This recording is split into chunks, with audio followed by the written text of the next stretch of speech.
ఈ programme Joyce Meyer ministries partners మరియు friends ద్వారా స్పాన్సర్ చేయబడింది.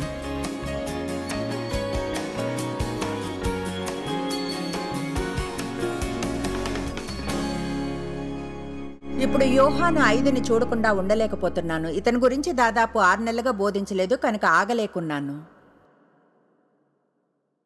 బైబిల్లో నాకు ఇదెంతో ఇష్టమైన కథ.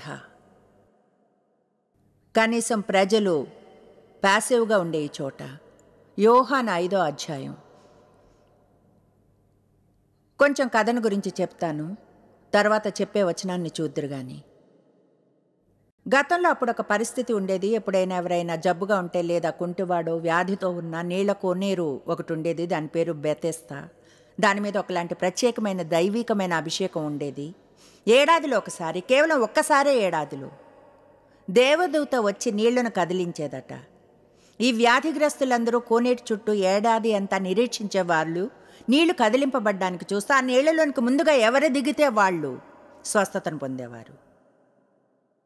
కనుక ఇప్పుడు యేసు అక్కడికి వచ్చాడు. అక్కడ ఒక వ్యక్తి పడుకుని ఉండడం చూసి, ఇప్పుడు చెప్పేది వినండి, అతను అక్కడ పడి ఉన్నాడు 38 ఏళ్లగా. ఇప్పుడు అతడు అవిటివాడు, అతనికి అది ఇవ్వబోతున్నాం. నేను ఏం చెప్పబోతున్నాను? 38 ఏళ్ళే అనేది చాలా కాలం ఒక చోట పడి ఉండడం అంటే. యేసు అతని వద్దకొచ్చి ఇలా అన్నాడు, ఎంతకాలంగా ఇక్కడున్నావు? బహుశా అతనికి షాక్ ఇవ్వడానికి అని ఉంటాడు. సరే, ఎంతకాలంగా ఒకే గందరగోళంలో ఉన్నారు?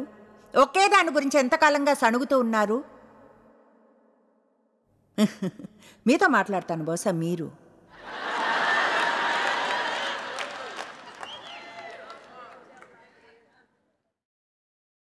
ఐ లవ్ యూ, మీకు హెల్ప్ చేస్తాను. నేను వీటన్నిటి నుంచి వెళ్ళాను. దేవుడు నాతో చెప్పే విషయాలు చెప్పాను. మీరు సంతోషంగా లేరు, ఎందుకు మీకు స్వార్థం? ఓ థ్యాంక్స్. దాంతోపాటు వాళ్ళు అనేది మిగల్లేదు, అది నేను. వాళ్ళకి స్వార్థం ఉంది, వారితో మాట్లాడను, నీతో మాట్లాడుతున్నాను జాయిస్. దేవుడు మనతో బలపడిన కొలది ఆయనతో చెప్పాలనుకుంటా, అందులోనూ లోపాలేమిటో. నేను దేవుని ముందు నిల్చున్న మరెవరి జీవితానికో లెక్క అప్పగించను, నేను నా జీవితపు లెక్కనే చెబుతాను. మనం నేర్చుకోవాల్సింది ఏమిటంటే, మీరు మంచిని చేయండి, మిగతా వారంతా ఏం చేస్తున్నారో పట్టించుకోకుండా. మీకు ఒక్కరు కూడా మనిషి దొరకకపోతే మంచిని చేసేవారు, మీరు మాత్రం మంచినే చేస్తుండండి. కనుక ఆయన అతనితో అన్నాడు, ఈ పరిస్థితుల్లో ఎంతకాలంగా ఉన్నావో ఆయనకు ముందే తెలుసు. అతన్ని ఆశ్చర్యపరచడానికి అడిగాడు, 38 ఏళ్లుగా. తర్వాత ఆయన స్వస్థపడగోర్చున్నావా? ఓ, ఏం ప్రశ్న, ఏం ప్రశ్న. 6వ వచనం ఇప్పుడు చూద్దాం. యోహాను 5:6. యేసు వాడు పడి ఉండుట చూచి వాడప్పటికి బహుకాలం నుండి ఆ స్థితిలో ఉన్నాడని ఎరిగి, స్వస్థపడగోర్చున్నావా అని వారిని అడుగ్గా, ఏమనంటే, నీకు నిజంగా బాగావాలని ఉందా? నేను చెప్పగలను, కొందరికి బాగావాలని ఉండదు, ఎందుకంటే అప్పుడు వాళ్ళు సణుకోవడానికి కారణం ఉండదు.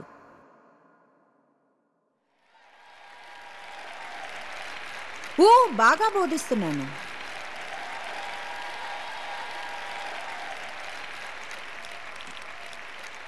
ఎవరో అనుకుంటున్నారు, అవును సార్, సిస్టర్ మేయా అలా ఉన్నవారు నాకు తెలుసు.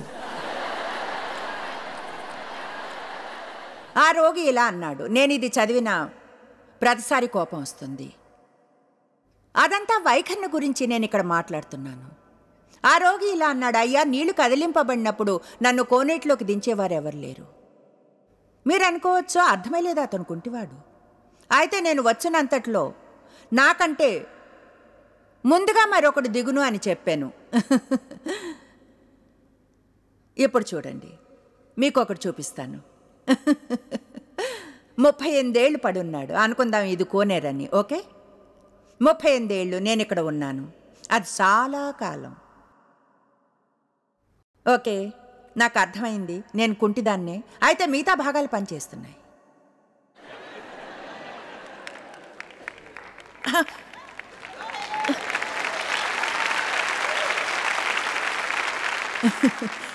ఖచ్చితంగా 38 ఏళ్లలో అతనికి గాని అతని గురించి తెలివి ఉంటే, తీర్మానం చేసుకుంటే, 38 ఏళ్లలో బహుశా నేను తప్పకుండా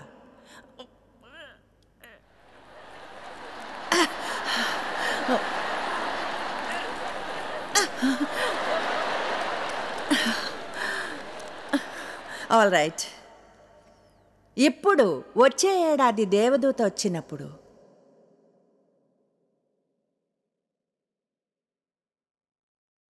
నేను నీళ్లలో పడతాను. ఎందుకంటే ఈ పదోన్నతి అంచు చివర్లో ఉన్నాను. ఆమేన్. ఇక్కడ బోధించడానికి ప్రయత్నం చేయాలి. ఎంతో సౌకర్యంగా ఉంది. కొందరికి చెప్పాను వీపు నొప్పిగా ఉన్నప్పుడు ఏమనంటే నా వరం నా నోట్లో ఉందని, ఈ పని అవసరం వస్తే పడుకుని చేయవచ్చు అని.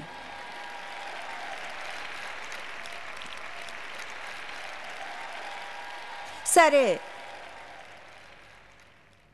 యేసు ఇతన్ని చూసి అన్నాడు, నువ్వులే. ఆయన అతనితో అదే అన్నాడు. ఇలా అనలేదు, ఓ పాపం అందరూ నీకంటే ముందే పోతున్నారు, కోనేట్లో దింపేవారు ఎవరు లేరు, మై గాష్ నేను చూస్తే జాలేస్తుంది. ఆయన అన్నాడు నువ్వులే. తర్వాత అన్నాడు నువ్వు లేచి నీ పరిగెత్తుకుని నడువు. కొంతమంది కేవలం లేవడమే కాదు, కొంచెం సమయం వెచ్చించాలి ఇన్నేళ్లుగా చేసిన గందరగోళాన్ని శుభ్రం చేయడానికి.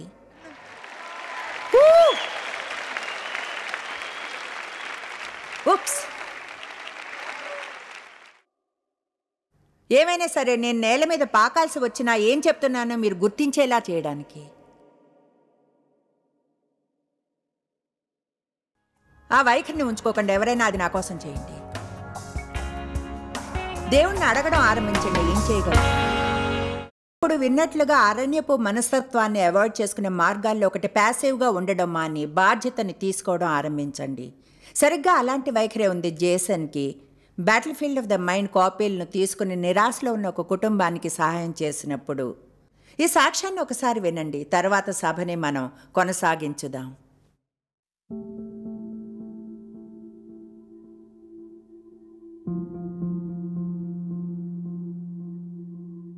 నా భార్య ముందుగా పుస్తకం చదివింది. ఆమెలో మార్పుని చూశాను. ఆమె ఒక చిన్న గ్రూప్తో కలిసి పుస్తకాన్ని చదివింది. చదివిన తర్వాత ఆమె తనని గురించి తాను బాగా తెలుసుకుంది, అలాగే నా గురించి. అందువల్ల నేను ఆ పుస్తకాన్ని చదివాను. బహుశా నాకు ఆలోచన మీద ఎక్కువగా ఉండే అలవాటు ఉంది. ఒక నిమిషం ఆగి నిజంగా ఆలోచిస్తే, దేన్ని గురించి ఆలోచిస్తున్నానో గుర్తిస్తే, ఇది నన్ను క్రిందకు తీసుకెళ్తుందా లేక నన్ను పైకి తీసుకెళ్తుందా అనేది, ఇది నన్ను ముందున్న నిరీక్షణను చూసేలా చేస్తుంది లేక నన్ను వెనక్కి తీసుకుని వెళుతూ ఉందా. నా భార్య ఇతరులు కూడా ఒక మార్పుని గమనించి ఒక విధంగా ఏమిటంటే నేను వెనక్కి అడుగు వేసి తిరిగి గుర్తించగలిగినట్లు. నా మైండ్ సెట్ ఏమిటి, నా ఆలోచనలు ఎటు వెళుతూ ఉన్నాయి, నా జీవితం మరియు నా జీవితంలోని ఇతరులను ప్రభావితం చేయడం గురించిన నా ఆలోచన ఎలా ఉంటుంది. నన్ను ఫేస్బుక్ ద్వారా కాంటాక్ట్ చేశారు. దాదాపు 20 ఏళ్ల క్రితం నాకు ఉన్న పరిచయం వలన ఒక చిన్న సంభాషణ, అతని జీవితంలో ఒక అవసరతను చూడగలిగాను. ఎంతో కఠినమైన విషయాలు ఉన్నాయని, అతని జీవితంలో కొన్ని విషాదకర సంఘటనలు ఉన్నాయని నేను అతన్ని చూసినప్పుడు, మొదటిసారి అతన్ని చూసినప్పుడు అతను ఒక హాస్పిటల్ రూమ్లో ఉన్నాడు. తానుగా ఒక హాస్పిటల్కి వెళ్ళాడు. నేను అక్కడికి వెళ్ళి 3 గంటలు మాట్లాడుతూ గడిపాను వింటూ. అక్కడ అప్పుడు నిజంగా అతనిలో ఉన్న నిరాశను చూడగలిగాను. తర్వాత కొన్ని వారాల్లో మేము మాట్లాడడం ఆరంభించాము. అతను మనసు విప్పి మాట్లాడసాగాడు. నేను అతని ఇంట్లో అతని కుటుంబంతో పాటు కలిశాను. అతన్ని బ్లెస్ చేయాలనుకున్నాను. అతను అంటిపెట్టుకుని ఉండగలిగే దేనితోనో, అతని జీవితాన్ని సంపన్నంగా చేసే దానితో, అతని నిరీక్షణ ఇచ్చే దేనితోనైనా ఏదో అతని కుటుంబానికి చూపించగలిగేదే. మనం ఈ మోడ్లో చిక్కుకొనక్కర్లేదు. ఈ మైండ్ సెట్లో నేను battlefield of the mind తీసుకొని స్టడీ గైడ్తో పాటు ఆయన పిల్లల వయసు వలన నేను తీసుకుని వెళ్ళగలిగాను. Battlefield of the mind for teens మరియు ఫర్ కిడ్స్ని నేను ఆ పుస్తకాలు ఇచ్చి తర్వాత కొంతకాలం వాళ్ళని కలుస్తూ ఉన్నాను. అందరికీ చిన్నవాడు, అతనికి 10 ఏళ్ళు. అప్పటికే అతను 3వ అధ్యాయాన్ని చదువుతున్నాడు. Battlefield of the mind for కిడ్స్లో ఇలా అన్నాడు, డాడీ ఇది అద్భుతంగా ఉంది. నాకు అనిపించింది ఏమిటంటే ఎక్కువగా ఎవరైనా ముట్టుకోవాలని నేను నమ్ముతున్నాను. వాళ్ళ వయసు ఎంతైనా సరే వెనక్కి వెళ్ళి చిన్నవారి గురించి ఆలోచిస్తూనే ఉంటారు. చిన్నవారి నుంచి పెద్దవారి వరకు ఎప్పుడూ ఆలోచిస్తూనే ఉంటారు.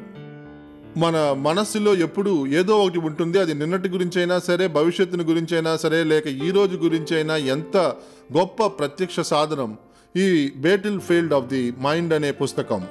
ఇది వారికి వాళ్ళు ఎక్కడ ఉన్నారో వారికి చూపగలదు. అయితే మళ్ళీ నాలాగానే వాళ్ళకి అది చూసే నిరీక్షణ ఇస్తుంది. నేను అక్కడ ఉండనక్కర్లేదు, నేను ఈ అరణ్యంలో ఉండనక్కర్లేదు, నేను నిస్సహాయ స్థితిలో ఉండనవసరము లేదు. విషయాలను నేను సరిగ్గా సరిచేయగలను. నా మైండ్ సెట్ ను మార్చుకోగలను మరొకసారి, చిన్న నుండి పెద్ద వరకు. అరణ్యపు మనస్తత్వం నంబర్ 3. మనం ముఖ్యమైన అభివృద్ధిని చేస్తున్నాం. నేను ఈ వైఖరిని సహించలేను. ప్లీజ్ అంతా ఈజీగా ఉండేలా చేయండి. నేను చేయలేని విషయాలు కష్టంగా ఉంటే, కుంటి జాలికరమైన విషాదకరమైన నేను చేయలేను అంతే. అది చాలా కష్టం, చేయలేను. ఎక్కువగా ఉంది. క్షమించాలని తెలుసు కానీ కష్టంగా ఉంది. అప్పుల నుంచి బయటపడాలని తెలుసు కానీ మై గోష్, అలా అయితే 3 ఏళ్ళు క్రెడిట్ కార్డు మీద ఏమీ కొనుక్కోలేను, సంతోషంగా ఉండలేనేమో.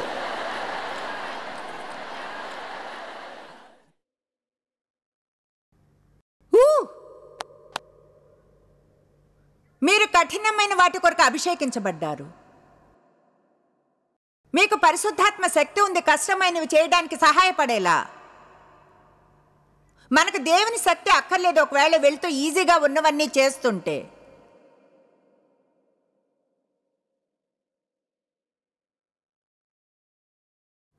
ఇది చాలా కష్టం అనేది మనం వాడే అతి పెద్ద సాకుల్లో ఒకటి.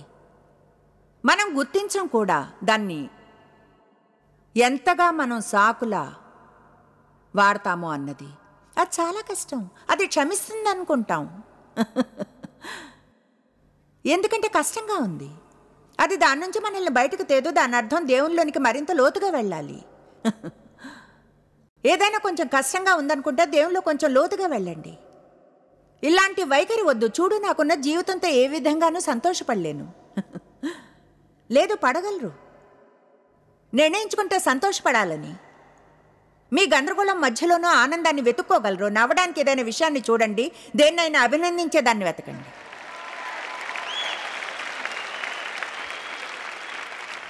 ఒకటి ఎప్పుడూ నన్ను ఆశ్చర్యపరుస్తుంది తిన్నగా దాని వద్దకు వచ్చినప్పుడు.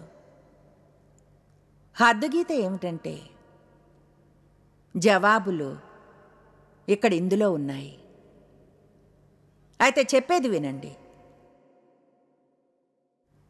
అది వ్యక్తిగతంగా మన ఒక్కొక్కరి ఇష్టం.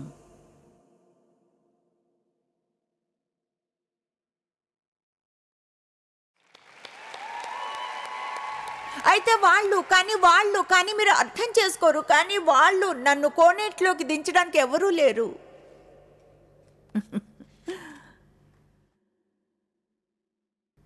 నేను గ్రేస్ మార్క్స్తో ఇంగ్లీష్ పాస్ అయ్యాను. ఇప్పుడు 40 భాషల్లో 3 వంతుల ప్రపంచానికి బోధిస్తున్నాను. అంటే ఏదో తెలివైన దాన్ననో టాలెంట్ ఉందనో కాదు. ఎందుకంటే ఆత్మలో నేను పిట్ బుల్లా ఉండడం వల్లే. ఎందుకంటే నేను వదిలివేయలేదు కనుక. ఆశ్చర్యంగా ఉంటుంది ఏమవుతుందో చూస్తే, ఒకవేళ మీరు వదిలివేయకుంటే. అపవాది మీరు నిస్సహాయంగా నిరీక్షణ లేకుండా ఉండాలంటాడు. అన్నీ కష్టం అని చెప్పి. చాలా కష్టం తెలుసా, చాలా కష్టం. నిన్న ఇశ్రాయేలీయుల గురించి తెలుసుకున్నాం. సంఖ్యాకాండం 24లో వాళ్ళు ఎప్పుడూ నిరాశ చెంది కృంగిపోయేవారు. శోధనలో ఎల్లప్పుడూ విషయాలు కష్టమైన ప్రతిసారి నిరాశపడిపోయి కృంగిపోయేవారు. భావాల చేత నడిపించబడేవారు, దేవుని వాక్యం చేత నడిపింపబడకుండా. ద్వితీయోపదేశకాండం 8లో నిజం చెప్పాలంటే నాకు అది ముఖ్యమైన అధ్యాయం బైబిల్లో.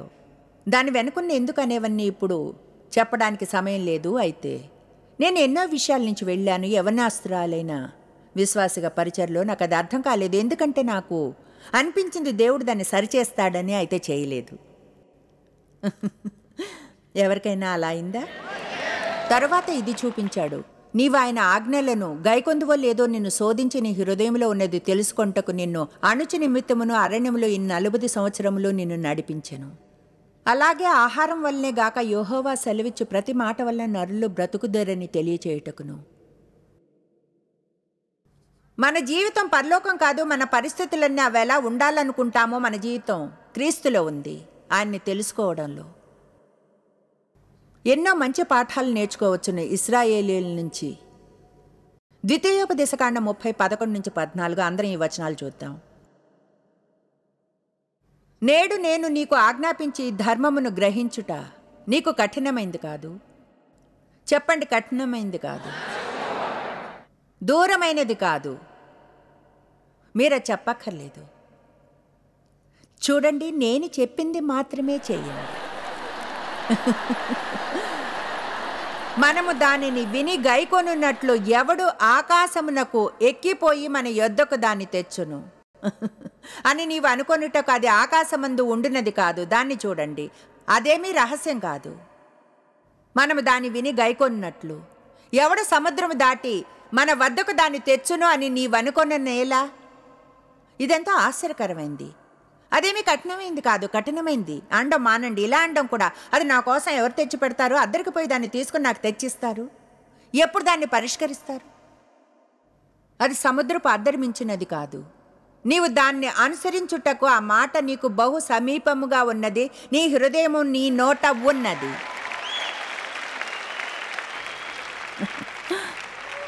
జీవితంలో మీరు ఏం చేయవలసినా దాన్ని చేయగలిగేలా ఏది చేస్తుంది? వాక్యాన్ని తెలుసుకుని చెప్పడం వలన, ప్రత్యేకంగా మీ పరిస్థితులు హీనంగా ఉన్నప్పుడు ఎలా ఫీల్ అవుతున్నామో చెప్పడానికి బదులుగా, తెలుసా తగ్గ సమయం ఉంటుంది ప్రజలతో మాట్లాడి విషయాలను పంచుకోవడానికి, తెలుసా ఒకలా బయటకు చెప్పడం, గుండె భారాన్ని తగ్గించుకోవడానికి. అయితే అలా చేయక్కర్లేదు. మళ్ళీ మళ్ళీ మళ్ళీ మళ్ళీ మళ్ళీ మళ్ళీ మళ్ళీ మళ్ళీ. నిర్గమ 13:17. మరియు ఫరో ప్రజలను పోనీయగా, దీన్ని గమనించండి, దేవుడు ఫిలిష్తీయుల దేశము సమీపమైనో ఆ మార్గమున వారిని నడిపింపలేదు. అంటే దేవా, నువ్వు దీన్ని సులభంగా చేయగలవు, కానీ చెయ్యవా? అదంతా దేని గురించి? ప్రజల్ని ప్రేమిస్తున్నావు అనుకున్నా, దయగలవాడివి అనుకున్నాను, మంచివాడివి, కరుణామయుడివి. మరి నువ్వెందుకు ఈ పరిస్థితి నుంచి ఎందుకు విడిపించలేవు? నాకు తెలిసి చేయగలవని. ఓకే, సరే, మళ్ళీ చూద్దాం. దేవుడు వాళ్ళని ఈజీ మార్గంలో నడిపించలేదు. దేవుడు అన్నాడు, చూద్దాం, ప్రజలు యుద్ధం చూసినప్పుడు పశ్చాత్తాపడి ఐగుప్తుకు తిరుగుదురేమో అని. ఇక్కడ హద్దుగీత ఉంది. ఐగుప్తు నుంచి బయటకు వచ్చినప్పుడు దేవుడు వాళ్ళని వాగ్దత్త భూమికి తీసుకుని వెళ్ళాలనుకున్నాడు. అయితే వాగ్దత్త భూమిలో ముందే కొందరు ఉన్నారు. కనుక ఈ పదం స్వాధీనం, బైబిల్ దేశాన్ని స్వాధీనం చేసుకోమన్నప్పుడు ఆ పదం స్వాధీనం అంటే అర్థం ముందుగా అక్కడ ఉన్నవారిని ఖాళీ చేయించడము. అంటే దాని అర్థం ఏమిటంటే వాళ్ళు వాగ్దత్త భూమిలోనికి అలా తేలుకుంటూ వచ్చేసి మహిమ మేఘం మీద తేలుతో జీవించేస్తారని కాదు. వాళ్ళు అక్కడున్న వారితో యుద్ధం చేయాలి, చేసి వారిని తోలివేయాలి. దేవుడు అన్నారు, ఇంకా సిద్ధంగా లేరు. చూడండి, కొన్నిసార్లు కొన్నిటిని కోరుకుంటాం, వాటి కోసం నిజంగా అపవాదితో యుద్ధం కూడా చేస్తాం. మనకు అది కావాలి, అయితే ముందుగా యుద్ధం ఎలా చేయాలో కూడా తెలియదు. కొంతమంది దయ్యాలను వెళ్ళగొట్టాలని అనుకుంటారు, అయితే ఓ సింక్ నిండా ఉన్న అంట్ల మీద అధికారం ఉండదు వాళ్ళకి. బహుశా కొంతమంది మీ ఇంటిని శుభ్రం చేసుకోవాలి పరిచర్యను గురించి చింతించడానికి ముందు.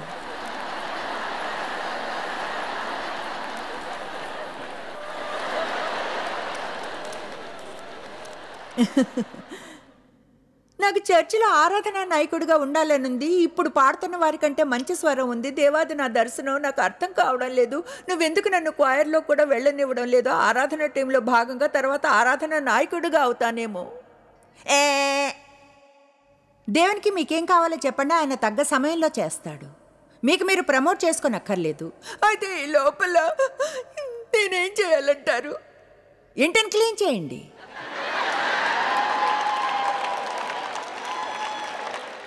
బిడ్డల్ని చూసుకోండి, వాక్యాన్ని చదవండి, పక్కింటి వారితో మంచిగా ఉండండి. నేను అలా ఒకసారి చేశా. రక్తస్రావం సమస్య కల స్త్రీ గురించి ఏంటి? ఆమె వదిలిపెట్టలేదు. అందరూ ఆమెను యేసు దగ్గరకు రాకూడదన్నారు. అయితే బైబిల్ చెప్తుంది ఆమె తోసుకుని ముందుకి వెళ్ళిందని. మార్కు 4, యేసు శిష్యులతో పాటు దోణిలోకి ఎక్కి అన్నాడు, పదండి మనం అద్దరికి వెళదాం. దోణి అడుగు భాగంలోనికి వెళ్ళి ఓ కొనుకు తీశాడు. పెద్ద గాలి వానతో తుఫాను ఒకటి చెలరేగింది. మమ్మల్ని ప్రేమించడం లేదా యేసు, నిద్రపోతున్నావు, మమ్మల్ని కాపాడవా, ఇలా ఉంటే అద్దరికి ఎన్నిటికీ చేరుకోలేం. కొన్ని వచనాల తర్వాత ఎంతో ఇష్టం చెప్తుంది, అద్దరికి చేరుకున్నారు. చూడండి, ఒకవేళ యేసు అంటే అద్దరికి వెళ్తున్నామని మీరు అద్దరికి చేరుకుంటారు. అయితే ప్రయాణాన్ని మీరు ఎలా చేస్తారన్నది మీ ఇష్టం.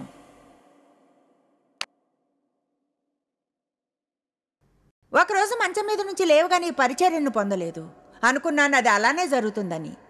నిజంగా అనుకున్నాను. దేవుడు నాతో మాట్లాడిన తర్వాత, నువ్వు ప్రపంచం అంతటా వెళ్ళి వాక్యాన్ని బోధిస్తావు, పెద్ద పరిచర్య ఉంటుందని అనుకున్నాను. ఓహో, వెళ్దాం పద యేసు.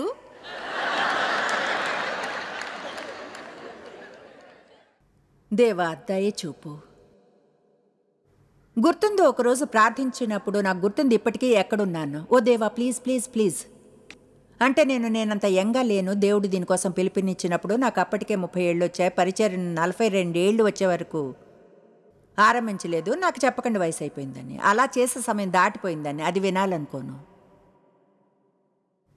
చాలామంది పిల్లలు ఉన్నారని కూడా చెప్పకండి, ఎందుకంటే నాకు 4 ఉండేవారు. వారిలో ఒకరు నేను ఆరంభించినప్పుడు, అంటే దానికి ముందు 10 ఏళ్ళు పరిచర్యలో ఉన్నాను. అయితే ఇతరుల కొరకు పనిచేస్తున్నాను. దేవుడు నాకు ఈ పరిచర్యను ఆరంభించడానికి పిలుపునిచ్చినప్పుడు ఒక బేబీ ఉంది. చెప్పాలంటే అతను ఇప్పుడు ఓవర్సీస్కి CEO, టీవీ మరియు మీడియా అంతటికీ, అలాంటివన్నీ మీరు చూసేవాటన్నిటికీ అతన్ని భుజం మీద వేసుకుని ఆరంభించాను. కనుక ఏమీ చేయలేరని చెప్పకండి. ఇలా ఎందుకంటే నిన్న చెప్పుకున్న దాని వద్దకు తిరిగి వెళ్దాం. నిర్ణయించుకోండి, దేవుడు చేయమని చెప్పిన ప్రతిదీ చేయగలరని. మీరు కానీ తీర్మానించుకుంటే ఇతరులు మిమ్మల్ని నిరాశపరచనివ్వరు, అలాగే మీ పరిస్థితులు మిమ్మల్ని నిరాశపరచనివ్వరు.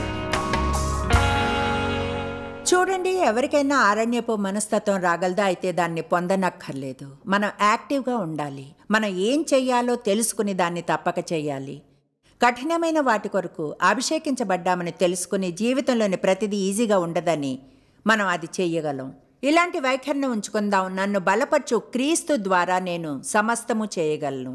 మీరు చేసే ముఖ్యమైన పనుల్లో ఒకటి ప్రపంచమంతటా ప్రయాణించి అధిక అవసరతలో ఉన్న చోట్లను వెతకడం. ప్రజలకు హ్యాండ్ ఆఫ్ హోప్ ఒక అసెట్గా ఉండేలా. ప్రస్తుతం హార్న్ ఆఫ్ ఆఫ్రికా చాలా పెద్ద అవసరతలో ఉంది. బహుశా దాని గురించి అంతగా తెలియదు కూడా, ఎందుకంటే అదంతా నాశనకరమైంది. అక్కడ ఏం చూసారో మాకు చెప్పండి. చూడండి, దీని గురించి తెలియని వారికి ద హార్న్ ఆఫ్ ఆఫ్రికా అంటే ముఖ్యంగా సోమాలియా, కెనియా, ఎథోపియా, కొన్నిసార్లు వాటిని దాటుకుంటూ ఉంటుంది. నాకు గొప్ప అవకాశమే సోమాలియా, డిజిబోటియాకి వెళ్ళడం. అంటే అది పక్కనే ఉంది కనుక 3-4 నెలల క్రితం ఆ దేశంలో ఎంతో అవసరత ఉంది. అంటే చెప్పాలంటే నేను ఎన్నడూ అక్కడికి ప్రజలు జీవిస్తున్నట్లుగా ఎవరిని చూడలేదు. చెప్పాలంటే వాళ్ళు అక్షరాల గుడ్ల పేలికలను ఏరుకొని కర్రల మీద పరచినట్లు ఇందులో వాళ్ళు నివసిస్తారు. ఇదంతా కూడా న్యూస్లోనికి రావడానికి ముందు విషయం. తర్వాత సోమాలియా శరణార్థులందరూ దేశాన్ని వదిలి వెళ్ళడం ఆరంభించారు, వాళ్లకు ఆహారం దొరకనందున. కనుక వాళ్ళు కెనియాలోనికి రావడం ఆరంభించారు. ఇప్పుడు వాళ్ళ అంచనా ప్రకారం దాదాపు 13.3 మిలియన్ల మంది ఈ కరువు వలన బాధించబడ్డారు. కనుక మనకు తెలుసు మనం చేయగలిగింది మనం చేయాలని. దేవుడు ద్వారాలను తెరుస్తున్నాడు. అక్కడ మనం ఏం చేయగలం? హ్యాండ్ ఆఫ్ హోప్ ద్వారా. చూడండి, వెంటనే అంటే అర్థం యాక్షన్లోకి దూకేశాము. ఆ ప్రాంతంలో తెలిసిన ప్రజలు వెతకడం ఇప్పటికే ఆరంభించేశాం. తర్వాత తెలియని ప్రజల్ని, అయితే నమ్మకం ఉన్నవారినే మేము దాదాపు 7 వేర్వేరు స్థలాలలో కలిసి పనిచేస్తూ ఉన్నాం. ఎక్కువ భాగం ఆహారము, అంటే వాళ్లకు కావాల్సిందే అదే, వాళ్ళు బ్రతికి ఉండాలి. అయితే నేను దానికంటే ఎక్కువగా ఆలోచించాను. ఒక డ్రిల్లింగ్ రిగ్ని కొన్నాం, మేడ్ ఇన్ ఇండియాది. అది బ్రాండెడ్ అవుతుంది. హ్యాండ్ ఆఫ్ హోప్ ఒకేలా అదంతా బాగుంటుంది. దాన్ని కెనియాకి తీసుకుని వెళుతున్నాం. అక్కడికే ఎక్కువగా ఈ శరణార్థులు వెళుతున్నారు. దీని సహాయం మేము బావులు తవ్వడం ఆరంభిస్తాం. ఒకదాని తర్వాత మరొకటి. మేము ఒక్కొక్కళ్ళము కాదు ఈ పని చేస్తున్నది, మేము ఇతరులతో భాగస్వామ్యాన్ని చేస్తున్నాం.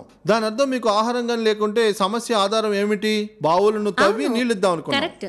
అక్కడికి వెళ్ళి సహాయం చేయడానికి అంత సులభంగా వెళ్లే చోటు కాదది. నాకు తెలుసు అది చాలా కష్టమైన ఏరియా అని, కనుక అది మనకెంతో సహాయకరంగా ఉంటుంది. అక్కడున్న వేర్వేరు ఏజెన్సీలతో కలిసి పనిచేస్తే ఇన్వాల్వ్ అయి ఉన్నవారు మన ఫ్రెండ్స్ ని, పార్ట్నర్స్ ని తీసుకుని వెళ్ళగలం. వాళ్ళు అందించే అన్ని సహాయ సాధనాలు అది జరిగేలా చూస్తాయి. అంటే అన్ని విషయాలను ఒకటి దేవుని కృప వలన నేను తెలుసుకున్నాను చాలా కాలం క్రితం ఏమిటంటే, మనం ఎప్పటికీ ఎలాంటి వాటిల్లో ఎక్స్పర్ట్లేమీ కాలేమని. అయితే చాలా మంది ప్రపంచపు నలుమూలలో ఉన్నవారు తమ చోట్లలో ఎక్స్పర్ట్లు అయిన వారు కనుక వాళ్ళ దేశంలోనే చోటులోనే ఏమైనా జరిగితే వెళ్ళి వాళ్లతో పార్ట్నర్స్ అవుతాం. చూడండి, ప్రజల వెతికి నిజాయితీ కలవారిని, శ్రేష్టత కలవారిని, తర్వాత వాళ్ళు బాగా చేయగలిగిన దాన్ని సహాయం చేయడం, తాముగా ఎన్నడూ చేయలేనిది చేయడానికి సహాయపడడం. మేము చేసింది కూడా అదే. ఈ 6-7 వేరు సంస్థల్లో కలిసి ఓ 2 నెలల్లో అక్కడికి ఒకసారి వెళతాము. మన యొక్క ఫ్రెండ్స్ని, పార్ట్నర్స్ని చూడండి, అవసరత మిక్కిలి బాధ పెట్టకూడదు. కేవలం దేవుడు చేయమనేది చేయండి. ఒకవేళ అందరూ తమ వంతుని చేస్తే అప్పుడు సమస్య తీరిపోతుంది. David, thank you so much. Joyce Meyer మినిస్ట్రీస్లో మీరు మాకెంతో ముఖ్యులు. మిమ్మల్ని అభినందిస్తున్నాం. మా ఫ్రెండ్స్కి, పార్ట్నర్స్కి థ్యాంక్స్. ప్రపంచవ్యాప్తమైన ఈ పరిచర్య సాధ్యమయ్యేలా చేసినందుకు. అందరం కలిసి ఆకలిగొన్న వారికి భోజనం పెడుతున్నాం, బీద వారికి బట్టలిస్తున్నాం, దేశాలకు సువార్తను పంచుతున్నాం. ఈ రోజే సంప్రదించండి joycemeir.org. ప్రార్థనా నివేదనల్ని మాతో పంచుకోండి. మా సాధనాల గురించి తెలుసుకోండి. జాయిస్ సభల షెడ్యూల్ని తెలుసుకొని మాతో పార్ట్నర్ అవ్వండి. ప్రపంచమంతా క్రీస్తు ప్రేమను పంచడానికి. ఈ programme Joyce Meyer ministries partners మరియు ఫ్రెండ్స్ ద్వారా స్పాన్సర్ చేయబడింది.